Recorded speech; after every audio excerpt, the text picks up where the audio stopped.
Partons. Je vous précède. Alors, ici, tu vois, c'est le couloir que tu prenais pour aller à ta chambre. Et voici ta chambre. Oh, quelle négligence! J'avais pourtant demandé qu'on ouvre ces persiennes.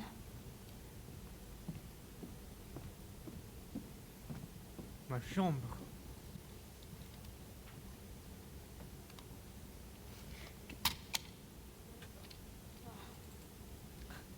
Tu avais voulu qu'elle soit décorée selon tes plans. Tu avais des goûts tellement modernes. Et qu'est-ce que c'est que cela? Un arbre sous la tempête? Non, c'est un pupitre à musique. Ah, j'étais un musicien? Nous aurions voulu te faire apprendre le violon, mais tu n'as jamais accepté. Tu entrais dans des rages folles quand on voulait te contraindre à étudier. Tu crevais des instruments à coups de pied. Il n'y a que ce pupitre qui a résisté. Il a eu tort. Et c'est lui? Oui, c'est toi, à 12 ans. Je me voyais blond et timide. Tu étais chouette un trèfle aussi. Tu jouais au football toute la journée. Tu cassais tout. Tiens, regarde ce que j'ai fait descendre du grenier. Qu'est-ce que c'est? Ma vie est mal. Mais vous allez finir par me faire croire que j'ai vécu sous la restauration? Mais non, Saul, c'est la malle de l'oncle Gustave, et ce sont des jouets. Mais jouets? J'ai eu des jouets moi aussi. Mais c'est pourtant vrai. Je ne savais plus que j'avais eu des jouets. Tiens, ta fronde. Une fronde. Mais cela n'a pas l'air d'une fronde pour rire. Tu étais un vrai monstre. Et tu sais, tu tuais tous les oiseaux du jardin. Des oiseaux? Les petits oiseaux? Oui, oui. Quel âge avais-je? C'est ton neveu peut-être. Non, ce n'est pas moi. Mais si, mais si. Mais non, à 7 ans, je suis allé dans les jardins vers des mie-de-pain. Et au contraire, j'appelais les moineaux pour qu'ils viennent me picorer de maman. Les malheureux. Mais tu leur aurais tordu le cou. Et les écureuils. Plus tard, les pelettes, les butois.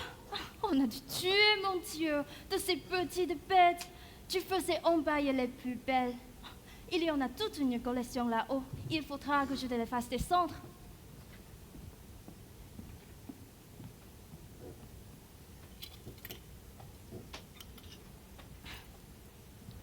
Tiens, des couteaux, des premières carabines. Il n'y a pas de polichinelle, d'arche de Noé, hein?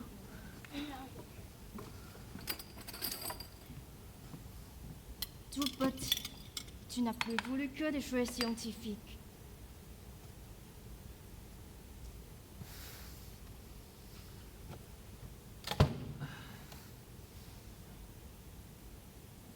Et il avait un ami, ce petit garçon? Un autre garçon qui ne le quittait pas et avec lequel il échangeait ses problèmes et ses impropostes. Mais naturellement, tu avais beaucoup de camarades. Tu penses, avec le collège et le patronage. Mais tu ne préférais personne, tu sais. Votre fils n'avait donc pas d'amis? C'est dommage. Je veux dire, c'est dommage si nous découvrons que c'est moi. C'est-à-dire un ami, oui. Tu en as eu un que tu aimais beaucoup. Tu l'as même gardé jusqu'à... Oui, à 17 ans. Nous ne t'en reparlions pas parce que c'est une histoire si pénible. Il est mort? Oh non, non, il n'est pas mort, mais vous vous êtes quittés. Vous vous êtes fâchés définitivement. Et vous avez su le motif de ce bruit? Vaguement. Et ni votre frère ni ce garçon n'ont cherché à se revoir depuis? Tu oublies qu'il y a eu la guerre. Et puis, tu sais... Voilà. Vous vous étiez disputés pour une chose futile. Vous vous étiez même battus. Comme des garçons de cet âge, et sans le vouloir, sans doute. Tu as eu un geste brutal, un geste malheureux surtout. Tu l'as poussé du haut d'un escalier. Depuis, il est resté infirme. Je comprends. Et où cela s'est-il passé? Au collège? Dans sa maison? Non, ici. Il est où, cet escalier? Je voudrais le voir. Là, près de ta chambre. Jacques. Mais à Gogon, Voulez-vous me conduire? Si tu veux. eh bien, c'est là. Où nous battions-nous? Tu sais, nous ne l'avons pas su exactement. C'est une domestique qui a raconté la scène. Vous deviez vous battre tout d'abord. Il a fait un faux pas. Qui sait? Tu ne l'as peut-être même pas poussé. Mais si ce n'était qu'un incident de cette sorte, pourquoi n'ai-je pas été lui tenir compagnie chaque jour dans sa chambre? Tu sais, chacun a donné son interprétation. La malignité publique s'en est mêlée. Et quel domestique vous avez vu? As-tu besoin de savoir ces détails? D'abord, cette fille n'est plus à la maison. Mais il y en a sûrement d'autres à l'office qui étaient là à cette époque. Je les interrogerai. J'espère que tu ne vas pas aller ajouter foi à des commérages de cuisine. Ils t'en diront de belles, bien sûr. Les domestiques, si tu les interroges, tu sais ce que c'est que ces gens-là. Et bien, voilà. Pour une bêtise de jeunes gens, vous avez échangé des coups. Tu sais comme on est vif à cet âge. Vous avez menti, n'est-ce pas? Ces domestiques travaillent encore ici, non? Oui, elle est encore à la maison. Appelez-la, s'il vous plaît, monsieur. Puisque tu le veux, je l'appelle.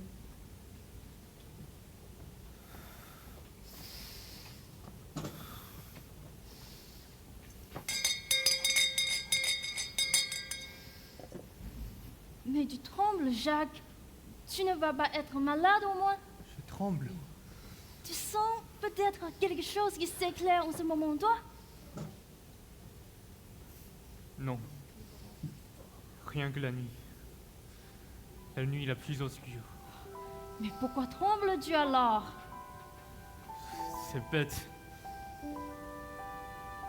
Mais entre des milliers de souvenirs possibles, c'est justement le souvenir d'un ami que je peux appeler avec le plus de tendresse. J'ai tout échafaudé sur le souvenir de cet ami imaginaire. Nos promenades passionnées, les livres que nous avions découverts ensemble, une jeune fille qu'il avait aimée en même temps que moi, que je lui avais sacrifiée. Et même vous allez rire. Je lui avais sauvé la vie un jour en parc. Alors, n'est-ce pas? Si je suis votre fils, il va falloir que je m'habitue à une vérité tellement loin de mon rêve.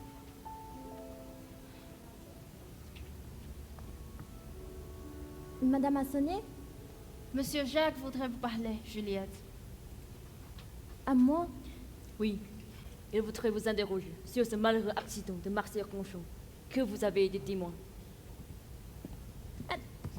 Vous savez la vérité, ma fille. Vous savez aussi... Ne lui dites rien, s'il vous plaît. Où étiez-vous, mademoiselle, quand l'accident s'est produit? Sur le balayer, avec ces messieurs. Monsieur Jacques, Ne m'appelez pas encore, monsieur Jacques. Comment a commencé cette dispute? c'est-à-dire que... Voulez-vous être assez gentil de me laisser seul avec elle? Je sens que vous la gênez. Je suis prête à tout ce que tu veux, si tu peux nous revenir, Jacques. Je vous rappellerai. Allons.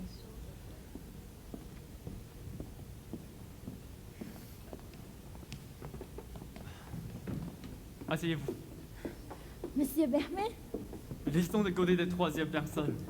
Elle ne pourrait que nous gêner. Quel âge aviez-vous? 33 ans. Vous le savez bien, monsieur Jacques. Puisque j'avais 15 ans lorsque vous êtes battu au front. Et pourquoi me le demander? D'abord, parce que je ne le savais pas. Et ensuite, je vous répète que je ne suis peut-être pas Monsieur Jacques. Ah si, moi. Je vous reconnais bien, Monsieur Jacques. Ah, vous l'avez bien connu? C'est pas possible d'oublier à ce point-là. Mais vous ne vous rappelez de rien, Monsieur Jacques. Exactement rien. Son nom te poser des questions pareilles. Après ce qui s'est passé. Ce que ça veut être torturant alors. Pour une femme. Oh! Pardon! Je vous demande pardon. Mais alors, Monsieur Jacques, il a... Pardon. Je vous demande pardon. Mais... Quel âge aviez-vous? 15 ans. C'était mon premier. 15 ans? Et lui 17? Mais c'est très gentil cette histoire. C'est la première chose que j'apprends de lui, qui me paraissait un peu sympathique. Et cela dure longtemps? Jusqu'à ce qu'il parte. Et moi, qui ai donc cherché pour savoir quel était le visage de mon bon ami? Eh bien, elle était charmante. Elle était peut-être charmante. Mais elle n'était pas la seule à aller. Ah non? Et cela non plus. Ce n'est pas tellement antipathique. Vous trouvez peut-être ça troll. Mais tout de même, avouez que pour une femme, Ah, oui, bien sûr. Pour une femme, ouais. Et il vous aimait beaucoup, Monsieur Jacques? passionnément. D'ailleurs, il me disait qu'il se tuerait pour moi. Et comment êtes-vous devenue sa maîtresse? C'était le second jour que j'étais dans la maison. Je faisais sa chambre. Et il m'a fait tomber sur le lit. Ça s'est passé comme qui dirait moi. Mais après, il m'a juré qu'il m'aimerait toute la vie. Le troll de Monsieur Jacques. Pourquoi troll? Mais pour rien. Et en tout cas, si je deviens Monsieur Jacques, je vous promets de vous reparler très sérieusement de cette situation. Vous savez, moi, je ne demande pas de réparation. Je suis mariée maintenant. Mais tout de même, tout de même. Revenons à cette horrible histoire qu'il faut que j'apprenne de bout en bout. Ah oui, la bataille avec Monsieur Marcel. Oui, vous étiez présente. Mais bien sûr, j'étais présente. Alors vous allez pouvoir me dire pour quelle étrange folie qui se sont battus aussi sauvagement. Comment une étrange folie? Mais c'est pour moi qu'ils se sont battus. C'est pour vous? Bien sûr, c'est pour moi. Ça vous étonne? C'est pour vous? Mais bien sûr. Vous comprenez? J'étais la maîtresse de Monsieur Jacques. Et il faut bien le dire. Monsieur Marcel tournait un peu autour de moi. Et alors? Alors un jour, qu'il essayait de m'embrasser derrière la porte. Je ne me laissais pas faire. Hein. Mais vous savez ce que c'est qu'un garçon quand ça a cela en tête. Et juste à ce moment, Monsieur Jacques est sorti de sa chambre et il nous a vus. Il a sauté sur Monsieur Marcel qui a riposté. Ils se sont battus, ils ont roulé par terre et... Et où se trouvait-il? Là, à côté. Mais où? Venez, je veux voir la place exacte. Mais vous me faites mal! Mais maintenant, dis-moi, c'est où? Et bien là, ils sont tombés là, à moitié dans le vestibule, à moitié sur le palier. Monsieur Marcel était dessous. Et puis? Et puis il a poussé, parti. en lui criant « Tiens, petit salaud, ça te l'apprendra à embrasser les poils des autres !» Voilà. C'était quelqu'un, Monsieur Jacques. Et c'était son ami? Pensez, depuis l'âge de 6 ans, qu'ils allaient à l'école ensemble. Depuis l'âge de 6 ans. C'est horrible, bien sûr. Mais qu'est-ce que vous voulez? L'amour, c'est plus fort que tout. L'amour. Bien sûr, l'amour. Je vous remercie, mademoiselle.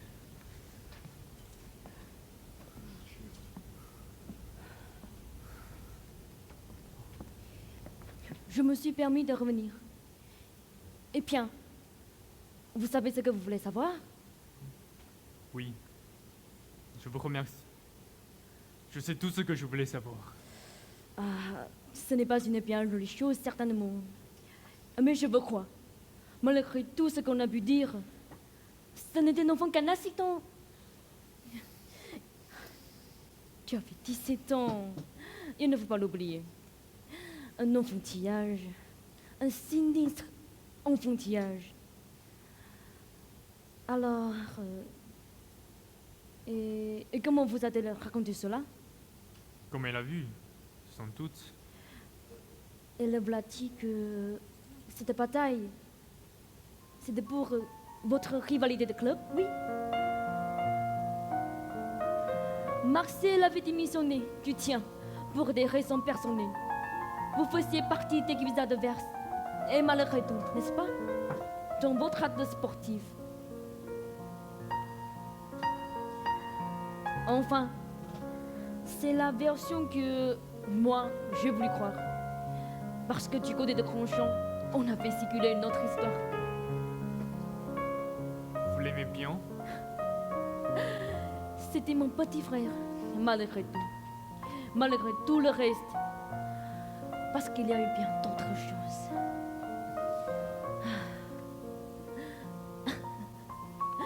Tu étais terrible. Tant que je n'aurai le droit, je vous demanderai de dire. Il était terrible. Oui, il était terrible. Il faudra que tu apprennes des choses plus graves encore que ce geste malheureux. Je dois encore apprendre autre chose?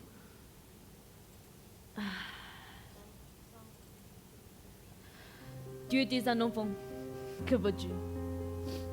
Un enfant livré à lui-même dans un monde désorganisé. Et maman, avec ses principes, se heurtait maladroitement à toi, sans rien faire, que de refermer davantage. Moi, je n'avais pas l'autorité suffisante. Tu as fait une grosse bêtise, oui, d'abord, qui nous a coûté très cher. Tu sais, nous, les aînés, nous étions au front. De jeunes gens de ton âge se croyaient tout permis. Tu as voulu monter une affaire, mais il était trop tard. Il ne te restait plus que quelques milliers de francs. Tu as dépensé le reste. Dieu sait dans quel tripot, dans quelle boîte, avec des femmes et quelques camarades. Nous avons remboursé naturellement. La joie vers laquelle vous vous apprêtez à voir revenir votre frère est admirable. Plus encore que tu ne le crois, Jacques. Comment? Il y a autre chose. Nous en parlerons une autre fois. Maman doit s'inquiéter de notre silence. Et vous pouvez me parler. Je suis presque sûr de naître à votre frère.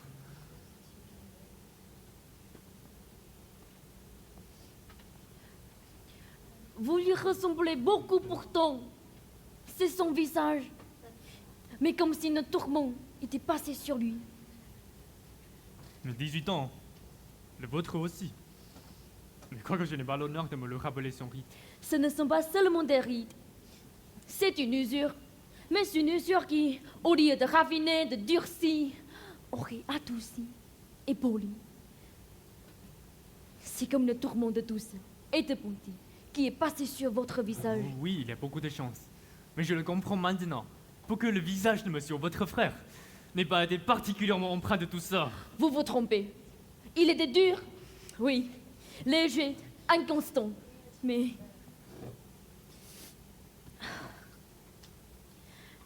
Je l'aimais bien avec ses défauts. Il était plus beau que moi. Pas plus intelligent, peut-être, mais plus sensible, plus brillant, sûrement. Plus séduisant. Il m'aimait bien aussi, vous savez, à sa façon.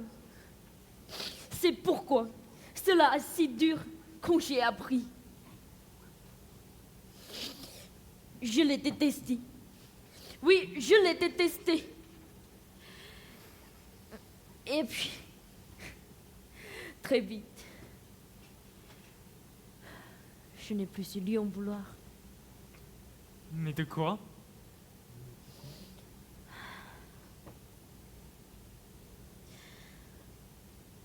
Est-ce toi, Jacques?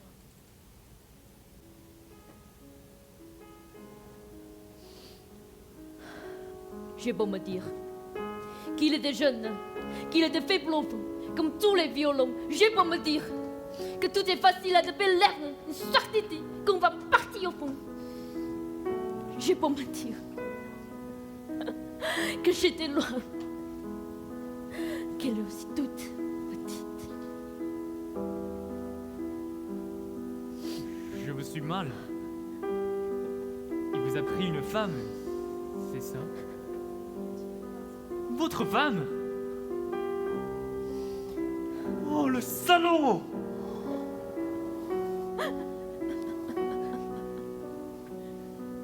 C'est peut-être vous.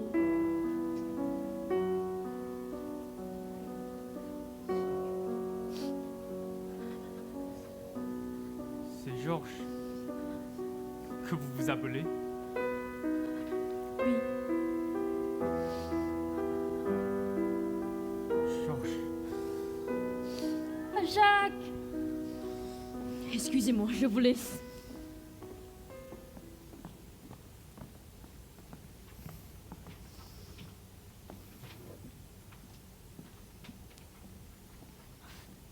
Jacques! Des obligations. Des haines, des blessures. Qu'est-ce que je croyais donc que c'était? Des souvenirs. Ah, c'est juste. J'ai oublié de remords. J'ai un passé complet maintenant. Mais vous voyez, quand je suis exigeant, j'aurais préféré un modèle avec quelques joies, un petit enthousiasme aussi, si c'était possible. Vous n'avez rien à m'offrir. Je ne te comprends pas, mon petit. Mais c'est pourtant bien simple. Mes haines, mes remords ne m'ont rien appris. Donc donnez-moi une joie de votre fils et que je vois comment elle est sans moi. Ce n'est pas difficile. Des joies, tu en as eu beaucoup, tu sais. Tu as été tellement Eh gâté. bien, je me une. Et... Eh bien, tiens, quand tu avais 12 ans... Non, pardon. Une joie d'homme. Les autres sont trop loin. C'est que... Des joies d'homme... Tu ne me le disais pas beaucoup. Tu avais des joies avec tes camarades, mais avec moi... Vous ne m'avez jamais vu jaillir devant vous?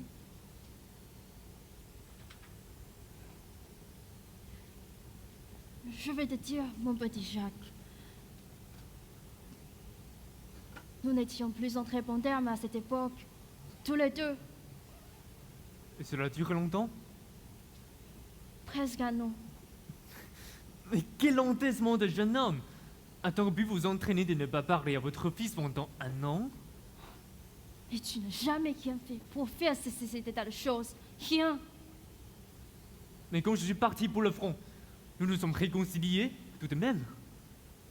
Vous ne m'avez pas laissé partir sans m'embrasser.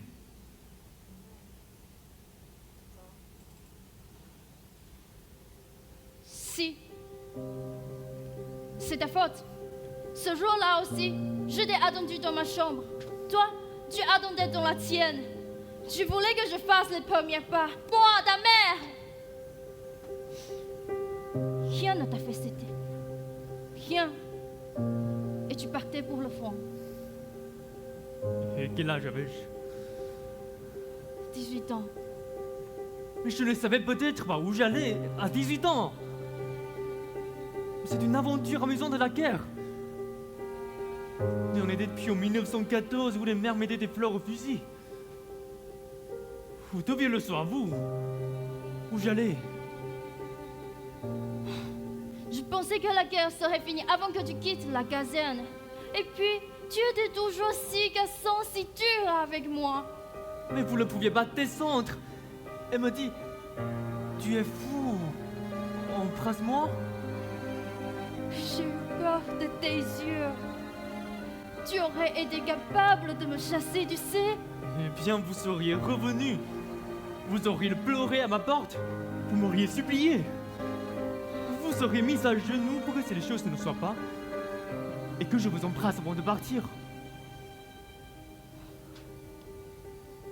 C'est mal.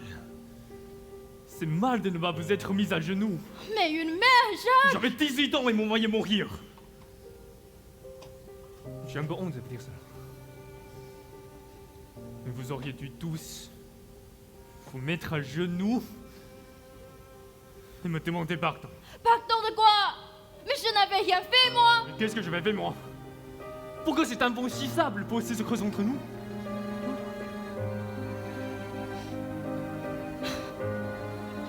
Tu t'étais mis dans la tête d'épouser une petite couturière que tu avais trouvée Dieu sait où. Le mariage n'est pas une amourette. Devions-nous te laisser compromettre ta vie à introduire cette fille chez nous? Mais ma classe allait être appelée dans quelques mois. Vous le saviez. Si cet amour qui ne pouvait pas durer, qui ne vous réclamait n'avait que quelques mois à vivre, pas même assez pour l'épuiser. Mais on ne pensait pas que tu allais mourir. Et puis, je n'étais pas tout dit. Tu sais ce que tu m'as crié? Au plein visage, avec ta bouche toute tortue, avec ta main levée sur moi, ta mère! Je te déteste! Je te déteste! Voilà ce que tu m'as crié!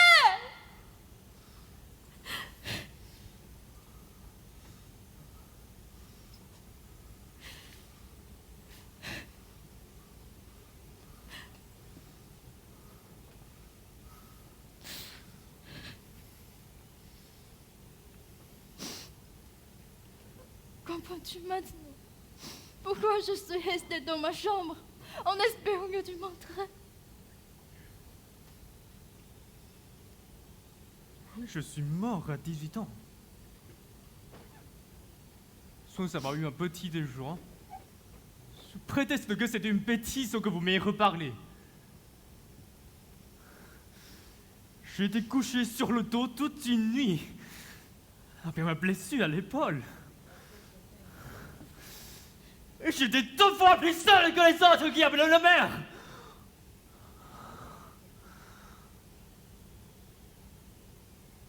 C'est vrai?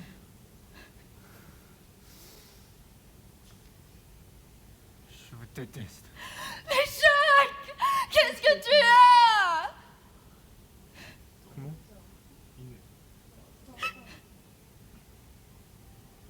Pardon. Je vous demande pardon.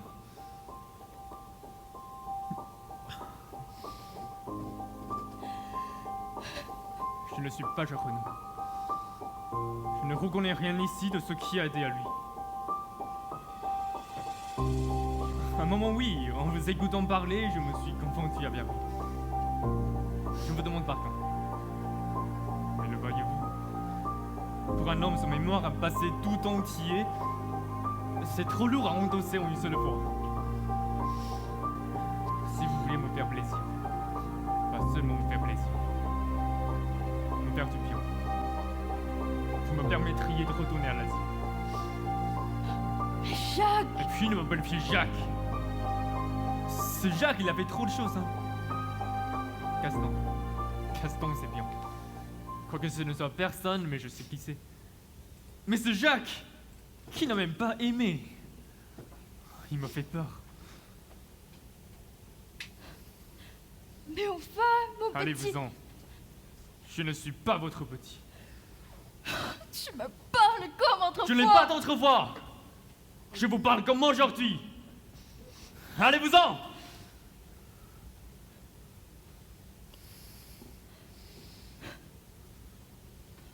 C'est bien, Jacques.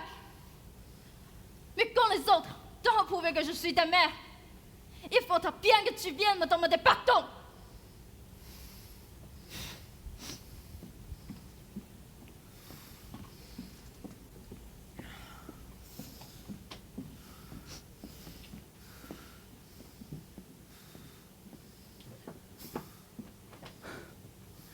Vous dites qu'il n'a jamais aimé.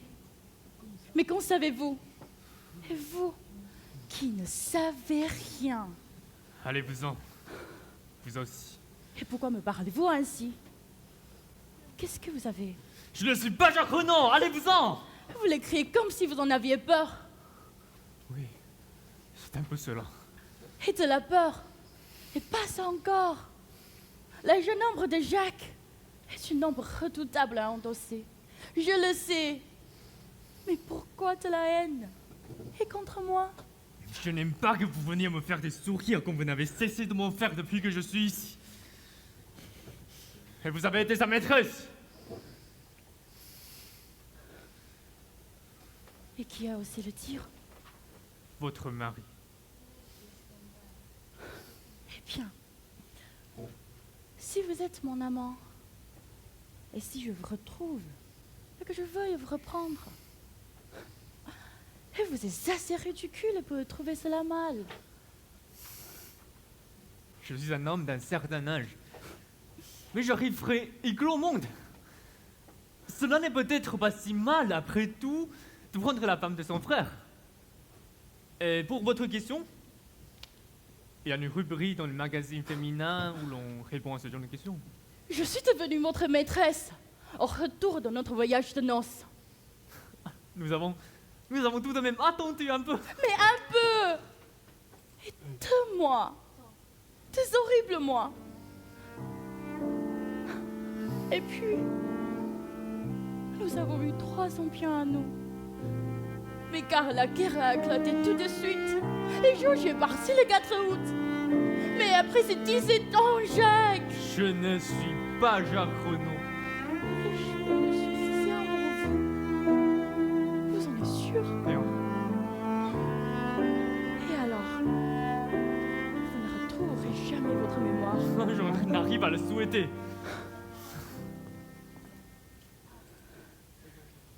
Pourquoi ne retrouverai-je jamais ma mémoire? Vous ne vous souvenez même pas des gens que vous avez vus il y a 2 ans. 2 ans? Une lingère en remplacement. Une lingère en remplacement? Qui vous a raconté cela? Et personne. Regardez-moi bien, homme, sans mémoire. C'était vous! La lingère qui n'est restée qu'un jour. Et oui, c'était moi. Mais vous n'avez rien dire ce jour-là. Je ne voulais rien vous dire avant. J'espérais vous voyez comme je crois à l'amour. À votre amour. Comme prenant vous retrouverez la mémoire. Mais après, Je n'ai ressenti aucun amour de votre regard. Vous m'avez pas reconnu. Et alors je suis partie. Vous vous en êtes souvenu tout de même de la lingère et de son gros paquet de draps. bien sûr, je m'en suis souvenu. À part mon amnésie, j'ai beaucoup de mémoire. Et vous voulez la reprendre dans vos bras, votre lingère. Jacques.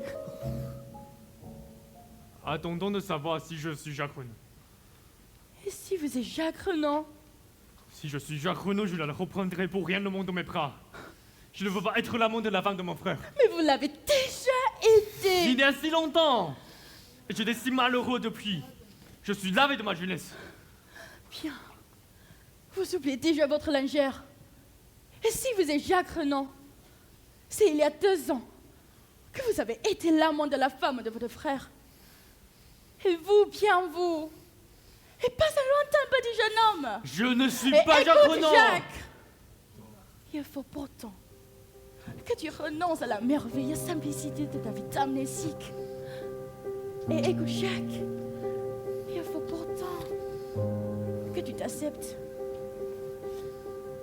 Toute notre vie, avec notre belle morale et notre chère liberté, cela consiste enfin à nous accepter tels que nous sommes. Et ces 17 ans d'asile, pendant lesquels tu t'es conservé si pur, c'est la durée exacte d'une adolescence. Et ta seconde adolescence qui prend fin aujourd'hui. Tu vas redevenir un homme avec tout ce que cela comporte de tâches et de ratures. Et aussi de joie. Donc, et accepte-toi. Et accepte-moi, Jacques. Si je suis obligé par quelques preuves, il faut très bien que je m'accepte. Mais je vous accepterai pas. Après, il n'y a pas que vous. Je ne tiens pas non plus à avoir levé la main sur ma mère. Ni à aucune des excentricités de mon affreux petit sosie. Et comme tu cries, mais à peu de choses près, tu as déjà fait cela aussi tout à l'heure. Je dis à une vieille dame inhumaine que je la détestais. Mais cette vieille dame inhumaine n'est pas ma mère. Et si, Jacques! Et c'est pour cela que tu le lui as dit avec tant de véhémence. Et tu vois, il t'a suffi. Au contraire, de côtoyer 1 heure les personnages de ton passé. Et pour reprendre inconsciemment avec eux des anciennes attitudes. Et écoute, Jacques, je vais monter dans ma chambre maintenant. Et car tu vas être très en colère. Dans 10 minutes, tu m'appelleras. Et car tes colères sont terribles. Elles ne durent jamais plus de 10 minutes. Mais qu'en savez-vous? Vous m'acassez à la fin. Vous avez l'air d'insinuer que vous me connaissez mieux que moi. Et bien sûr. Et écoute, Jacques, écoute. Il y a une preuve décisive que je n'ai jamais pu dire aux autres. Je ne veux pas vous croire. Et attends, je ne l'ai pas encore Je ne veux pas vous croire. Je ne veux croire personne. Je ne veux plus que personne me parle de mon passé. Vous avez tous des preuves. Des photographies ressemblantes. Des souvenirs précis comme des crimes. Et moi, je vous écoute tous. Je sens surgir peu à peu derrière moi un être hybride, où il y a un peu de chacun de vos fils. Et rien de moi. Parce que vos fils n'ont rien de moi. Moi, j'existe moi. Malgré toutes vos histoires. Vous avez parlé de la merveilleuse simplicité de ma vie tout à l'heure. Et vous voulez rire. Essayez de prendre toutes les vertus, tous les vices et de les accrocher derrière vous. Et Jacques. Ton lot va être beaucoup plus simple si tu veux m'écouter 1 minute seulement. Je t'offre une succession un peu chargée, sans doute, mais qui te paraîtra plus légère qu'elle va te délivrer de toutes les autres. Et alors, veux-tu m'écouter? Je vous écoute. Bien. Je ne t'ai jamais vu nu, n'est-ce pas? Non. Viens. Et tu as une cicatrice. Une toute petite cicatrice qu'aucun des médecins qui t'ont examiné n'a découverte. J'en suis sûre. À 2 centimètres sur l'omoplate gauche. C'est un côté bâclé à chapeau. Crois-tu qu'on était affublés en 1915? Je te l'ai donné un jour où Je crus que tu m'avais trompé.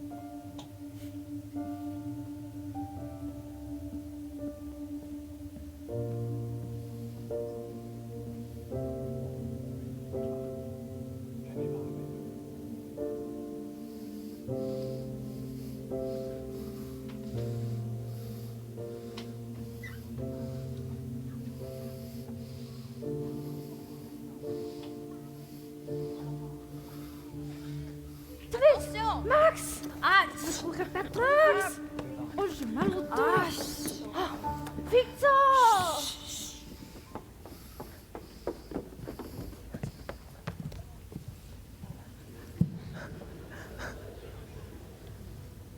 Et dis donc! Oh, il se déculotte! Fais voir! C'est délicieux! Son blague. Mais il est complètement sonné, ce gars-là. Qu'est-ce qu'il a fait? Il se cherche une pute. Fais voir! Attends. Aïe. Le voilà qui se regarde dans la classe. Tu rigoles? Elle se cherche vraiment une puce! Mais non, idiot! Je sais juste pas ce qu'il cherche. Fais voir ça. Ah, dis donc, tout ça c'est pour voir son ton. Je te dis qu'il est sonné. Bon, il a vu ce qu'il voulait. Et le voilà, il remet sa chemise